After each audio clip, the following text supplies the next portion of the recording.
Steve and Jill here. Hi. Welcome to the Land Academy Show, entertaining land investment talk. I'm Stephen Jack Butella. And I am Jill DeWitt, broadcasting from sunny Southern California. Today, Jill and I talk about when to use the MLS for immediate resale of your property and when not to. It's amazing. You know what? Some people don't. I wonder if some people don't realize you can use the MLS for, any property type and any price amount. Right? You know, this is Equity Week this week. How to create equity through buying and selling land.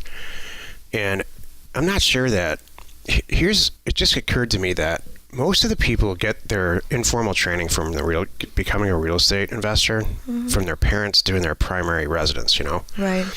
Like your parents or somebody you know sold a house and made a lot of money. A couple $100,000, maybe even millions if you're in California or Manhattan.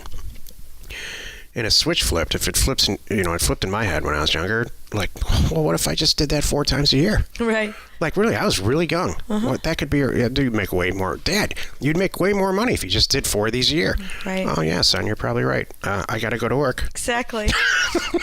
Hand Dad his lunch. Bye. He pats you on your head. Exactly. Don't knock yourself out. Do good at math today. Isn't that funny? All right. I know you have a lot. This is good. So, it truly is.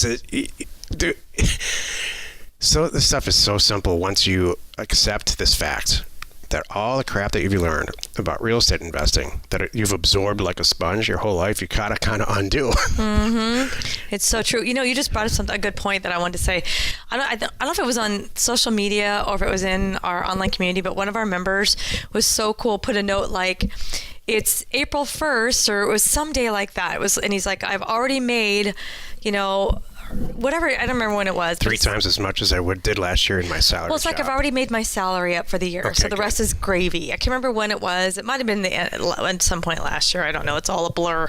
But but they did. 2017 is a blur. I know. It might. But at some point throughout either this year or last year, he made a point to say, all right, today's the day I already matched my salary, what I would have been working for the full year at my old job, which was a good job, by the way. So it was awesome. That's great. Yep. Love it. What better endorsement for real estate investment is that? Exactly. Before we get into the actual topic, let's take a question posted by one of our members on the landacademy.com online community. It's free. Okay. Stephen, this name comes up a lot here. Stephen asks, I've been looking at county records while cleaning up RealQuest data for a mailing, and it sure is tempting to mail foreign owners. Number 1, no one is most likely contacting them. Number 2, check. Many of them have owned for long periods of time and looked like good candidates to get an offer. I know there are more issues, but if closing through an escrow service, would that make it more viable? Is it even worth considering, or just focus on the easier ones and not even put thought into this? So 9 times out of 10, the people who ask questions on the show answer their own question right at the end. I know. I was going to say, I've had some call me. I remember this. I had this great property in Northern California, but the deal was it was a pain in the rear because the guy calling me was in San Francisco who worked for the couple who lived like in Japan. I'm like, okay, this is a pain in the rear.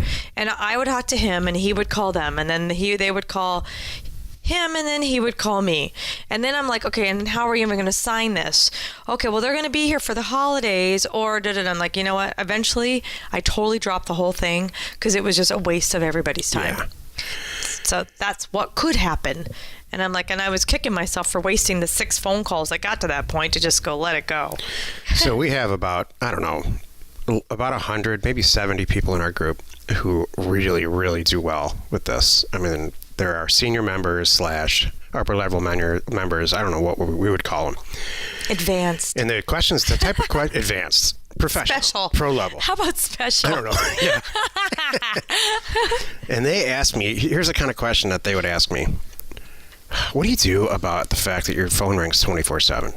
How can you manage that? Because what do you do about the fact that you made $14 million last year? And from a tax standpoint, I'm getting 2 different opinions. So those are, and here's why that they got to that level, because they didn't send letters to people overseas. The path you're going down here is going to cause more problems than it's worth. Oh, you're saying, yeah, that's one thing that they do well is skip those properties. They skip these those little owners. tempting moments. Yeah. These little tempting, there's something flash over there. They forget about that. It's true. And they just stay the very course. simple, basic 101 course of send letters out, send offers out, and process the acquisition and the sale as fast as you can. Right. Hopefully without talking to anybody. What we all are looking for. That's way more advanced. Yeah. My favorite are the ones that we're looking for. The calls back when the guy goes, "You found one of my 132 properties. Do you want them all?" Oh gosh, that's what you want. And so I'm using an example here, and we've answered a few questions on the show for you, and please keep them coming. But I can tell that this is their first time because you're going to buy a bunch of property on your first or second mailer, and it's going to go. Some of them are going to go real smoothly, and some of them are going to be like, "Wow, I'll never do that again." Right. Selling to foreign owners or buying to foreign owners is going to be, I'll never do that again. Yeah. Selling all day long. Selling's easy, no big deal. It's the same thing. You guys do that. Oh, totally. It's no big deal.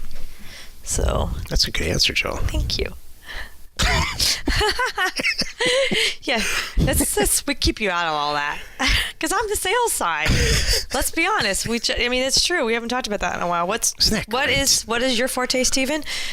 Making my phone ring, yeah. And then getting the offers out or the buyers or whatever it is, and then my forte is closing all the deals and getting the transactions done, and the sales stuff. All right. Thank you. I forgot how much I love that. Thank you for reminding me. That you don't have to do it? That I don't have to be involved in sales. That's true. Just acquisitions. Exactly. Today's topic, when to use the MLS to immediately sell your property. So we talked, this is the meat of the show. We talked about the 3-step process to buying property and then getting it set up for immediate resale yesterday. Today, in a long list of tools and places that you can use to sell property, one of them is a multiple listing service. And the vast majority of the people that I know about, it's their go-to place. Well, if it's not in the MLS, then it's not a real estate deal. How many times have you heard that? Mm-hmm. All the real estate agents that are in our group came to us like that. Well, the MLS is the greatest tool on the planet. That's why I became a real estate agent, because I needed access to the MLS. Right. There's this thing called Realtor.com and Redfin.com, and both of those they're not live feeds, but they're as close as you're going to get, and neither one of them costs $1. Right. So the MLS is an incredible tool for a very small sliver of the pie. So when does your property fall in that sliver? If it's land, for us, it has to be over a certain dollar amount. If you go into any MLS right now, some real estate agents have what's called an IDX feed, and they actually are tapped in to the internet. It's an IDX feed directly from the MLS to their website. In Arizona, there's a company called Long Realty. I have no affiliation at all, but I go to that site all the time just to access the MLS for the Southwest. And you'll find all kinds of property in there. You'll find some good deals sometimes. You're talking land? Yeah, just land. We're only talking about land here. But you never find property that's $300, or you never find property that's $2,000. You can find a great deal on an infill lot that's probably worth $60 to $100, maybe for $40 or $50. And I'm not advocating going to do this by any stretch. The question is, when do you use the MLS, and who looks for these properties to purchase them? So for us, if we're going to sell a property for more than $25,000 cash, we include it in the MLS. That's not to say we hire a real estate agent and go through all the discussion and all that stuff. What we do is we use a flat rate. There's flat rate companies. Flat rate. List your property in the MLS for a flat rate. All over the country, they're popping up. And it really is through an agency, but you don't have to be quote unquote licensed. Right. Jill and I just sold a 40-acre property for $7,000 in the MLS in Arizona that we purchased for what, $2,000? $1,500, I think. Oh, you remember those numbers? I do. I do, and I can tell you more on this too, because this is good. This is the good stuff. I have no affiliation for the company. I'm not plugging them, but we happen to use a company called Congress Realty. Right. And I think it costs $399. And we stipulate right in there We are not paying any buy-side broker fees. So what we put in there's a spot for commission. So just so everybody knows, you can't put 0 in, but you could put $1. Oh, okay. Yep. And that's what we did. We put in commission $1. This is good stuff. I didn't know this. There you go. That's your little workaround. So that's one of the things I think I wanted to talk about. I think that was what hangs people up. They think that you can't use the MLS if you're not doing a traditional, with a listing agent and you're not paying a traditional commission. And that is not true. Thank you, Jack. So wait a minute, Steve. You just broke your own rule. You sold a property for what did I say? $7,000. You just said if it's worth $25,000 and you don't put it in here, here's why. Every time you post a property anywhere on the internet, Zillow, Trulia, Craigslist, eBay, your own website, Landpin, LandWatch, Land and Farm, like I snuck Landpin in there. Oh, good. Landpin is our site that our members post property on. You're going to get some interest. People are going to email you. They're going to say, tell me a little bit more about this 40-acre property. And you're going to accumulate. The more places you put it on the internet, the more you're going to accumulate. Buyers are going to accumulate. And so, again, the more senior members in our group, the more advanced members know that sometimes one's real hot and sometimes it cools off and another one picks up. Sometimes it's LandWatch, sometimes it's Land and Farm, sometimes it's the MLS. For us, the MLS is real hot right now. And we accumulated on that 40-acre property probably 10 viable buyers. Mm-hmm. 9 of them didn't buy it. I'm ballpark, because you know better than I do. Mm-hmm. 9 of them didn't buy it. 1 of them did, but now we've got 9 more people in our email A list when we get these properties. So it's real important to know this. Even though, like we talked about yesterday, if in a perfect world you buy a piece of property and you sell it immediately, you sell it before you buy it. Mm-hmm. You still have to post it everywhere all around the internet and spend some money on marketing because you're going to accumulate a massive A-list of buyers really quickly. Mm-hmm. That is when you use the MLS for immediate resale. Mm-hmm. Is that clear? Mm-hmm. Absolutely. Is it boring? No. Not at all. Is it preachy? No. All right, good. Well, you do that sometimes. No, you didn't do that. You didn't do that today. It was great. No, you did. I'm so glad people don't know that you can do this. And this is one of the reasons I think that we're here. And this is one of the things that our members tell us. Like, I had no idea. You just solved that for me. Thank you. Jill and I, we have a different company called House Academy, and we're not here to talk about that. But the MLS is we sell houses to flippers. To flippers, and it's a very select group of people in the market. And the way that we pick those people up is on the first property we post it in the MLS as an investor special and hold an open house, and we pick up 20, 30, 40 buyers in the market. And then the subsequent properties we buy, they just it's a feeding frenzy. Oh, totally. But we still do it. Right. We still list it just to pick up more buyers. Exactly. That's what the real beauty of the MLS is, to pick up buyers. It's not to actually sell the property.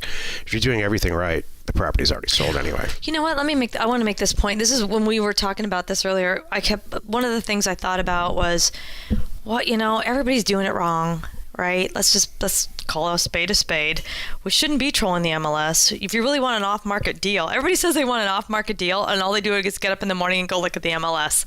I'm like, okay, what's going on here? So you and I had this long discussion, and we decided that, you know what? I can't help everyone, so I'm just going to give them what they want, basically. And that's one of the reasons we use the MLS, because that's where they're looking. So I'm going to put it there, as silly as it is. But at least, Jill and I had a long conversation about this. Yeah. Should we use the MLS or not? I feel like this is ridiculous. This is not what we do. This is not what everybody says they want and all that good stuff. But on the end of the day, they're still going there. So we decided, let's just do it. Give them what they want. Yeah, at least we know how to do it. But the flat rate, what's nice too is when you just said it's so easy to find these companies too online now. You could find a flat rate company that even if it's a $5,000 property, but you just want to get the exposure out there and drive traffic to your website, great. It's $399 or something like that, and you're going to pay no commission, and you can get the exposure that you want. It's the exact same thing is true with eBay. Mm-hmm. eBay is a huge advertisement for your company. If you have a lot of property for sale, we always slap one property on eBay as just an advertisement to drive traffic to all of our other stuff, and it works like a charm. Because there's a lot of inbound questions too, and all those people with those inbound questions make our list. So you never stop, even we've been in this for almost 30 years. Next year's going to be 30 years. That's pretty scary. For me. Next year. Wow.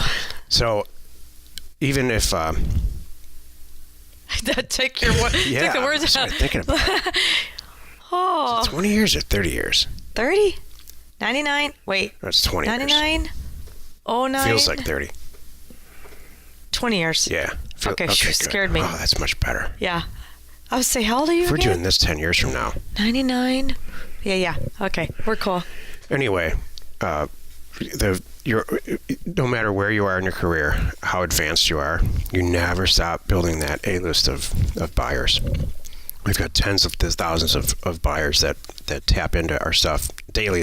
We probably pick up 10 or 20 new buyers and new people who are interested through a lot of different channels. And that is one of the reasons we are so successful. Join us tomorrow. Well, you've done it again, actually. You spent another, 15, 20 minutes with us here at the Land Academy Show. Join us tomorrow for another interesting episode where we talk about creating immediate equity with your property acquisitions. It's Equity Week here at Land Academy. And we answer your questions, should you have one, posted on our online community. It's free, found on landacademy.com. You are not alone in your real estate ambition. It's informative. Really? I learned stuff. That's good information. I learn stuff from you every show. I'm serious. I'm not joking. Oh, thank you. You know, this is almost like a business meeting for us. Like, I find out what's going on your side of stuff. Work around Jill. How can I help? Is that how you answer the phone? Hey, share the fun by subscribing on iTunes or wherever you are listening. And while you're at it, rate us there. We are Steve and Jill. Information And inspiration to buy undervalued property.